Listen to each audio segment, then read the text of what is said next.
Wagwan, everybody. Welcome to the Dis Affamie History podcast, where we'll be speaking about history and as well family history and how history relates in terms of Caribbean people for the present as well as in the past, and how in the past, what that does and brings forth for what we are going through at present and what we can learn from our history, from our family, and take that moving forward. So I do hope you enjoy the podcast. And if you like it, please ensure to subscribe, like, and review. Thank you.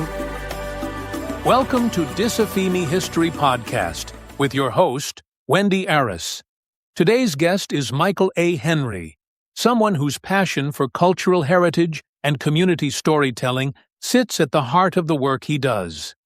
Based in South Florida, Michael brings together a professional career in financial services with a deep and intentional commitment to preserving history, especially histories that are too often overlooked. Through his fellowship project, Michael is collecting oral histories, migration stories, and cultural artifacts that center Indo-Jamaican experiences and culture. His work recognizes that within the broader Caribbean and South Asian diasporas, there are communities whose stories remain underrepresented, even invisible. By documenting these narratives, Michael is helping to broaden conversations around the South Asian American diaspora, ensuring that minority subgroups are seen, heard, and remembered. This is about memory, movement, identity, and belonging, and about the power of storytelling to expand how we understand diaspora and heritage. So, let's have a listen and enjoy the episode. So much, Michael, for coming on to the podcast, Dis Affamie History, and for speaking about Indo-Caribbean identity, especially in Jamaica. So before we start, can I just have you just do a brief introduction of yourself? Thank you for having me. So, my name is Michael Henry, and I'm a Jamaican American cultural heritage researcher, and I am based in Miami, Florida, and Kingston, Jamaica. And the work that I do focuses on researching the history about Indians in Jamaica and some of those untold stories using either genealogy records or archival records just to tell those stories. Perfect. No, thank you so much for that. And to start, would you be able to just share a bit of your own genealogy and how it inspired your research into Indo-Jamaican identity? Yes. So, I'm Jamaican, and I often tell everyone I'm Jamaican. And they're like, well, were you born in Jamaica? And I was like, no, I wasn't born in Jamaica, but I'm still Jamaican. Mm. And part of that for me is I grew up in a Jamaican household. So both of my parents are Jamaican. They were born in Jamaica. And my mother's parents live with us. So when you're raised with Jamaican grandparents, I feel as though you get a very strong sense of your Jamaican-ness because grandparents have a very particular way about them and like their sayings and their doings and how they like to raise their children and their grandchildren. So for me, that created this strong Jamaican identity. Mm. However, my mom is Indian. Mhm. Both of her parents are, 100% ethnically Indian. And that was always curious to me because that's different than my dad. My dad is Jamaican, but he's Black. So I was always just like, oh, there's a difference there. Tell me more. And my mom's family is very large. So when you have a large family, there tends to be a lot more just information sharing and there's more people to know, more people to ask questions. Whereas on my father's side, it's a very small nuclear family. Didn't really have opportunities to ask questions because they were also spread out. So I just leaned into my grandparents are here. Let me ask them questions. And they told a lot of stories about their grandparents, their siblings, and all the people that they grew up with or grew around. And that just got me fascinated to want to learn more just about, well, who are we? Where do we come from? And I'm very much like a cat. Like when a cat plays with a ball of thread, they just want to keep pulling it to see where it'll go in the end. And for me, I always wanted to know why. So, like, Hmm. tell me the why behind everything.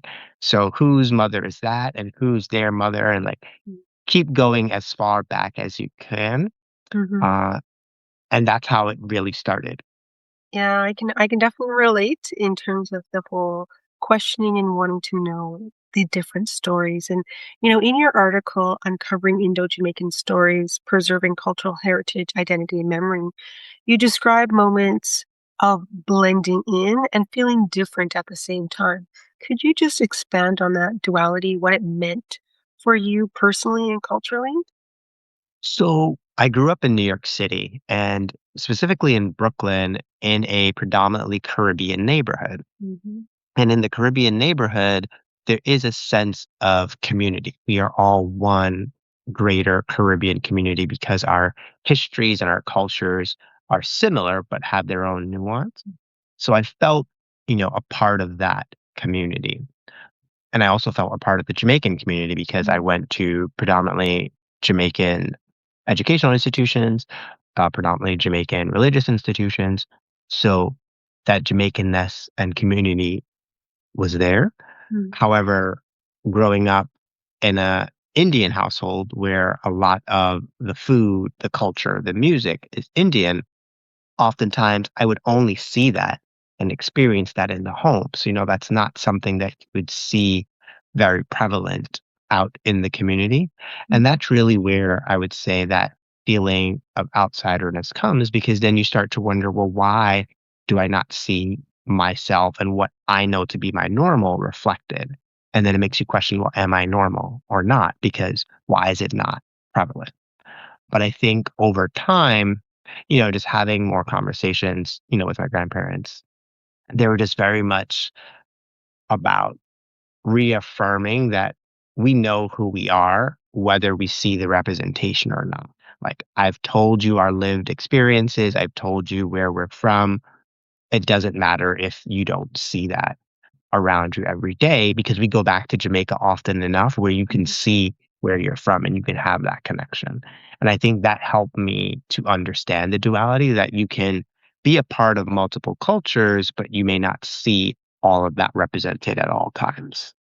Absolutely. And I just want to go back to the fact that you grew up in Brooklyn, surrounded by a mix of Caribbean and diasporic influences. What does the neighborhood mean to you and how it shaped your sense of belonging? Yeah. So I think that mindset that my grandparents had about like just reaffirming our identity and our history and where we were from was common in the community because it's a predominantly Caribbean community. And whether they were first generation immigrants that had just arrived or they had been there multiple generations, they all were still firm in that we are Caribbean and then we're also from our respective islands. So it just gave us this sense of normalcy and a sense of belonging, where that when you're here, know that you're a part of this community. Like, you may go to school or work outside of this community, and then you may be one of very few, but still know that you can come back home and have that community. And I think that was really comforting, especially from like a very basic lived experience standpoint. When I moved out of the community, that's when I realized, like, oh, some of the things that I took for granted, like specifically like grocery shopping. If you go into a non-Caribbean community, just having to explain what certain products are or why you need them becomes a little bit challenging, because some people may not have a frame of reference because they may not know anything about Caribbean culture or things like that. So then it made me realize that yes, if you have that community and that sense of home, that makes things a lot more easier, Mhm. and then also makes you appreciate it more because you realize that when you don't have it, that you really are at a loss. Exactly. Absolutely. And, you mentioned about food and, of course, folk songs that are strong cultural anchors in your work. How do you see these traditions as tools of connection? And how did your dual identity influence that understanding? Yeah. So since my work focuses on researching Indian history in Jamaica, and that is tied to Indians that, or actually people from the Indian subcontinent, because it was not only India, they came to Jamaica as laborers to do contract work. And at that time, food and music was very much a part of their culture in their homeland. So they brought that strong understanding and commitment to food and culture, and especially music with them. And it was a means of survival for them. So, in order to get through these arduous work contracts and living in a foreign land without knowing if they're able to return, they had to lean into that food and that music as a form of resistance, but also as a form of resilience. And I think in my own family, that came true a lot as well, where food and music was used as resistance, but also as resilience. And specifically, I think the resilience part that I resonate with is you find this common, I think, in other cultures as well, where people use music to tell stories, but also they use music to sort of soothe any pain they may be feeling while they're doing a hard task. And that was just something that I really appreciate, that my grandparents listened to the Indian folk songs daily. So I just have a strong love for the music because it's like a lullaby. I grew up hearing it every single day. So it's going to give me like an emotional response. And also, I find that there are so many memories that I have attached to those songs because they've been a part of my life for so long. And I really appreciate that. But being curious, hearing those songs, I would always want to know more about, well, what does this song mean? Or do you know who sang this song? Like, had you met them before? So asking those types of questions. And that's where it was explained to me the importance of the song, where my grandparents didn't always know the meanings of the songs, but they knew the importance of the song or what the songwriter was trying to convey. And to them, it was important that the songs live on, which is why they continued to play them, just to sort of honor that legacy. And I think that continues to live on with me, where, there's certain days of the week where I was like, you know what? I want to hear some of these folk songs. Let's just play them, especially when I'm cooking. And I think that's also a connection point where music and food can go well together. And they have a lot of interlocking connections where people feel the need to play music while they're cooking, or at least the Jamaicans that I know, they love play music Yeah, and cook.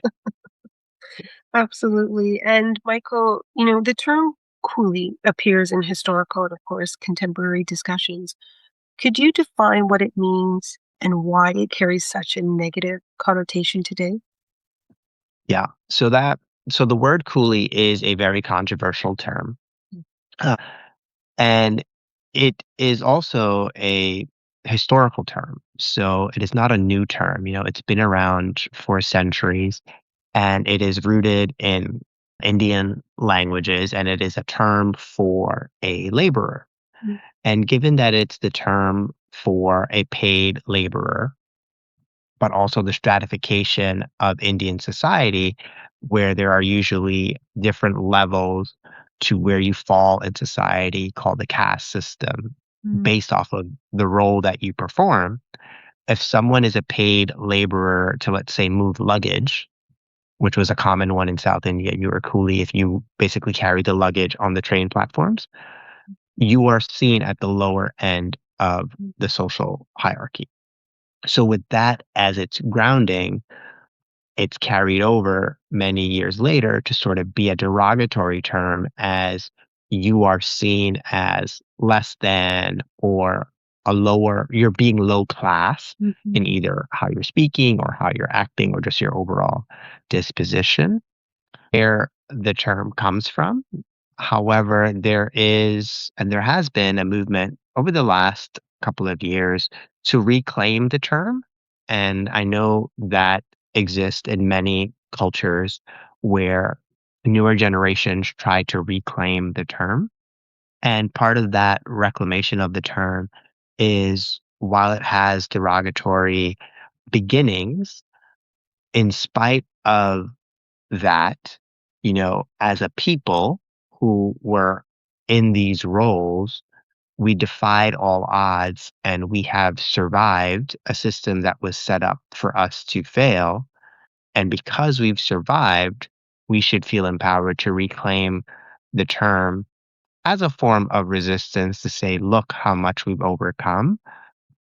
But again, for certain generations, that logic or that way of thinking may not work for them. Because I know specifically my mother and my grandparents, it was used very derogatorily towards them. And oftentimes it came with violence, right? Mm. So if something has a violent connotation, it's a lot harder for people to want to reclaim it in a positive light because there's just so much hurt behind it. So I think that's where we are with that word. And, there's always going to be multiple sides, multiple thoughts around it.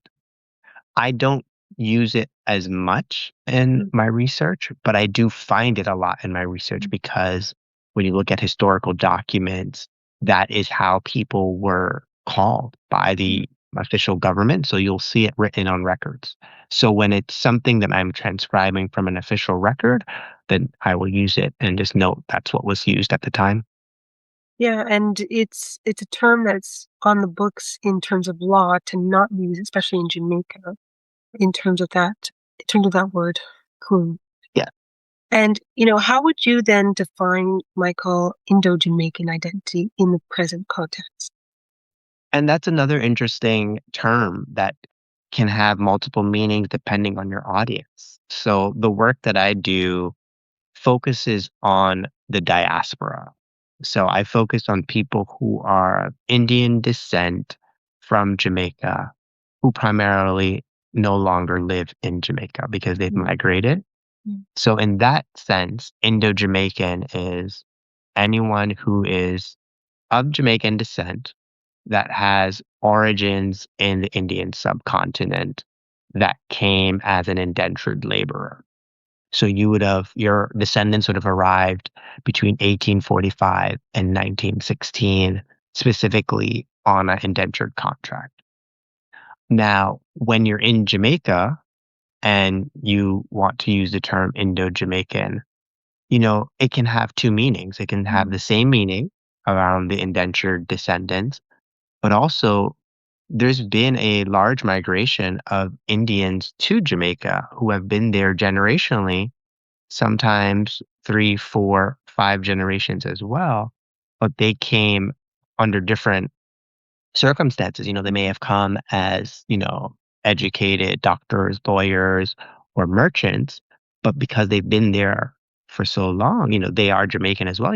Some of them are born there, obviously. So it depends on the audience. Mhm. And I like to focus on the Indo-Jamaican definition for my work, which is people Mm. that are of indentured descent. But I do want to be mindful that there are Jamaicans of Indian descent who do not have an indenture history or background, and like that individual history is also important and valid. So then how did your research process help you uncover details that were missing from existing narratives? Were there discoveries that kind of reshaped your understanding of Indo-Jamaican history? Yes, so I've spent a lot of times in the Jamaican archives in Spanish Town looking at the ship records. So the archive maintains some records of all of the passenger list of the people that came under these indenture contracts. They also have the indenture contracts. And I think what was interesting to me was uncovering things that I did not learn in Mm. history because this part of history isn't taught, and the number of books out there specifically about Jamaica are very limited. I knew the contracts for the workers were 5-year contracts, so you were expected to work 5 years. But also, after you'd worked your 5 years, you had to live in Jamaica for additional 5 more years before you would be allowed you're entitled passage to return back to India. And I found that to be a little bit harsh, if you would say, Mhm. because it 10 years is a long time to be away from home, but you're only guaranteeing work for 5 years. So for the other 5 years, I'm on my own to figure out work in a new country where I may not know the language. I don't have any networks. But also, I found not a lot of instances, but instances where people were released from their contract. And I was surprised to see that. Or just in the beginning, their contract wasn't 5 years. And I was like, well, how did you negotiate a 3-year contract? Because that's outside of what the established norm was.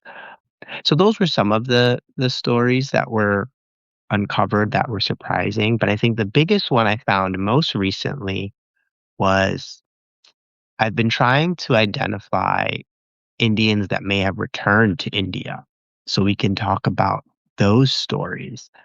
And the common understanding that's been written about is many that returned were destitute. They were sick, infirmed, and destitute, but they were entitled to go back, so they sent them back. And I have read reports in India where the Indian government complained about the indentured laborers coming back being Mhm. poor and destitute, and the government not wanting to have to put them up. So I was just like, well, was that everyone? Like, were there Mhm. people that did go back that were rich? And I did find someone that went back. This person went back in 1926, but they had actually arrived in 1905. So they spent 20 years in Jamaica. And when they returned back to India, this per- the way the return ships work is you have to check all of your money that you're bringing with you and lodge it with the ship captain. And then upon arrival, the ship captain will then give you back your money just so they have an official recording. If the ship goes down, how much are you entitled to, things like that. And this man returned to India in 1926 with 500 pounds. 500 pounds in 1926 funds is the equivalent of a millionaire. So to learn that against all odds, someone was able to persevere and thrive and made that choice of, I want to return home. I think that's a story that's worth exploring.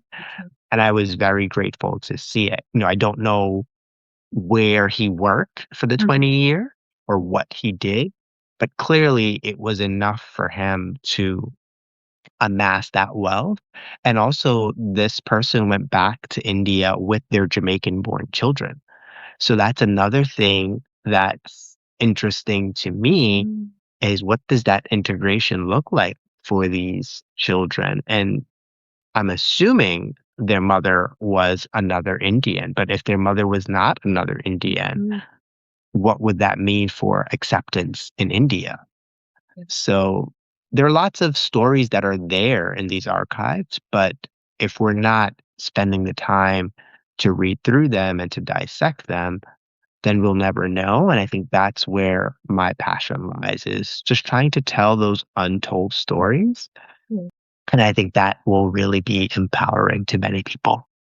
I couldn't agree with you more on that because there are a lot of untold stories, and there's a lot that is not told in any books or being learned or talked or discussed. So, when researching your family tree, it can be deeply emotional. What were some of the feelings or memories that surfaced for you during this process? So I think for me, it was a full range of emotions. There's a lot of excitement in the beginning because Mhm. you are excited that you want to uncover something. So excitement is there. But then there's this feeling of like frustration because the record keeping is not pristine, it's not systematic. Things vary across parishes, across timelines. So you get frustrated because you may have an oral history from your family of when someone was born, and you go to look for when they should have been recorded, but they're not recorded. So then now you're having to like pivot and figure out a new strategy. But then there's also anger because there were instances where I uncovered newspaper reports of my family being robbed. And the the family member chose to pursue it in court, and it was published, the court proceedings were published in the newspaper. And just the commentary from the prosecutor towards my family member was just very derogatory and very insinuating that nefarious activity was at play. So that was, enraging to see that, like, our dignity is never really there. It's always being challenged. So it's a full range of emotions. And I think that's something you have to be prepared for when you do any type of genealogy, and also expect disappointment. For years, I went on a quest to find, documentation for my original Indian ancestor, at least one of them, right? I finally found it, but I was disappointed because I only found a name on a ship with their age. I didn't find an immigration pass, so I don't know where in India they're from, assuming they're from India, right? They could have been from any far-flung place at the time. They just happened to leave from India. So disappointment is another emotion. No, I mean, what you said is so true on so many levels because family history or genealogy is given as such as just a regular pastime with that there's no emotions connected to it, when in reality there's a lot more of the up and downs throughout that whole entire process. And would you be able to share some of the, I guess, the databases or archives that you found to be the most useful in your genealogical research, especially for others that are tracing Indo-Caribbean ancestry? Yes. So I think if you have the privilege to go to the Jamaican archives in Spanish Town, Jamaica, that is a primary source because that is the official indenture collection, is what it's called, that would have the ship record and the passenger list and the indenture contracts. Mhm. However, I caution you that that is not always the most fruitful because, like I said, it's not consistent record keeping. So you may not have immigration passes for every ship, or you may not even have the actual full passenger list for every ship. It might have disintegrated. So if you're trying to find the original Indian ancestor, you may not be able to. But there are other databases that you can use, such as Family Search, Mhm. which is maintained by the Church of Latter-day Saints. And they have gone on a global quest to digitize birth, death, marriage records for many jurisdictions, and the Caribbean is one of them. So you can go on their website to do some searches, but they also maintain research reading rooms in different cities. So you can make a reservation to go to their research room, and they have microfiche. So you can look at the actual microfiche to find those records because all of the microfiche may not be digitized, it may not be indexed. So you might not find it doing that search online, but you could find it from the microfiche. Ancestry DNA is another one. They tend to rely on databases from Family Search, but they also have other things that they're connected to, whether it's newspaper archives, whether it's family trees that others have built with their source documentation that you can connect to. Again, if you're in Jamaica and you have the privilege to go, the Office of the Registrar General, they actually have a genealogy search department where you can go and you have to pay, but you can outline what you're looking for, what period, and they can look through microfiche if they have to look through microfiche, or if they have to look through the actual recorded book, and they can find your information there. But I also think your own family is a good starting point. And I say this with love.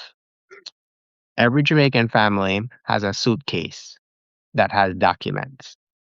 It may not be opened very regularly, but there is a suitcase with documents under a bed, on top of a barrel, in a closet, and it is your job to go through that suitcase with your family members and ask questions. And I think it's a good cathartic process because most times it brings back good memories, or it just brings back a nostalgia that can get people mentally in a different space, and they automatically start to open up and mention things that you wouldn't have thought to even ask. But seeing a memory in a suitcase triggers that for them. So that's something that I highly encourage people to do. Also, this is a little bit sad, but when family members pass away, make it a communal effort to go through their artifacts in their home. Don't just leave it up to one person to go to the artifacts, because you run the risk of someone not knowing what something is and the value of it, and then it gets discarded. But if multiple people are there and it's sort of a group project of like, oh, hey, what is this? Do we keep this? Do we throw it out? Then you might uncover some things. No, and I'm so glad, Michael, that you mentioned about the suitcase because that is so true. And for you, what continues to motivate you to tell Indo-Jamaican stories, and how do you hope your work continues to broaden the conversation on Caribbean identity for the diaspora?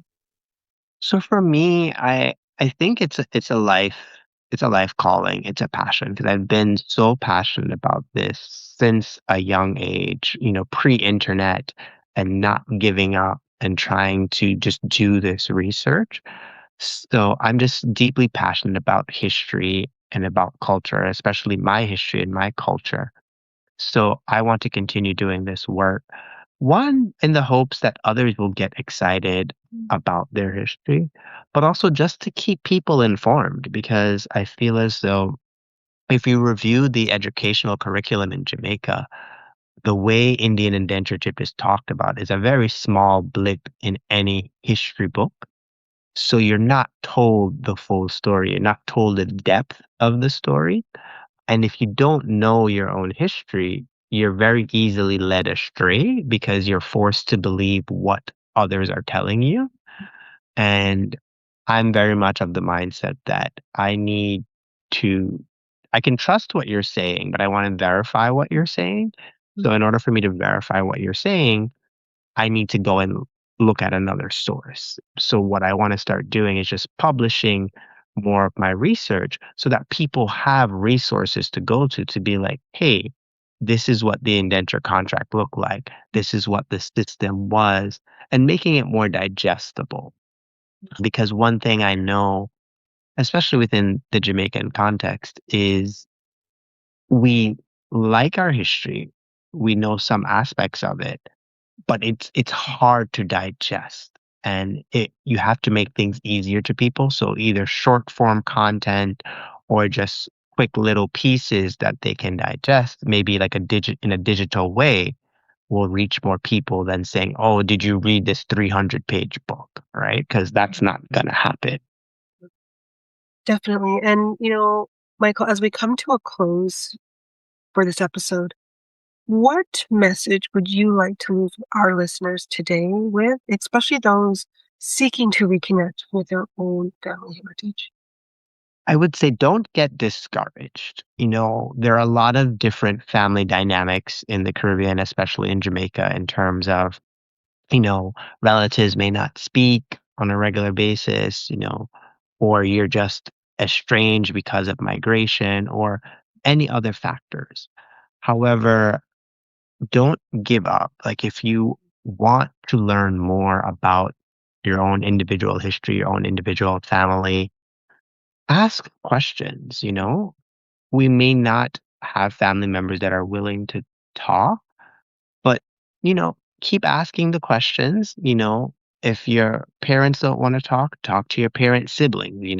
Maybe the siblings will want to talk. Or, sometimes the spouses may know the family history more than, your actual family members. So start talking to them. So leave no stone unturned, ask questions. but also feel encouraged to use the internet to seek out resources, but also seek out a community because there is a community out there of people that want to know more about their history and they're just trying to find a community. And if you can find your tribe, they will guide you and help you get to what they're looking for. And then worst case scenario, you don't have the time, you don't have the energy, you're gonna have to pay somebody. It might be expensive, but there are paid genealogy searchers out there that will do the work. Again, because it's a passion for them or it is their job and they take pride and joy in connecting family members. So there are tools at your disposal. You just have to figure out what works best for you and, just don't give up. Yes. Oh, good words, good words. So I wanted to thank you so much, Michael, for coming on to the podcast, sharing your knowledge, sharing your time to be able to speak on this. So thank you so much. Yeah, no problem. Happy to do so. Hoped you enjoyed this episode, and if you did, please make sure to like, follow, subscribe, and write a review for the episode wherever you listen to your podcast. Thank you.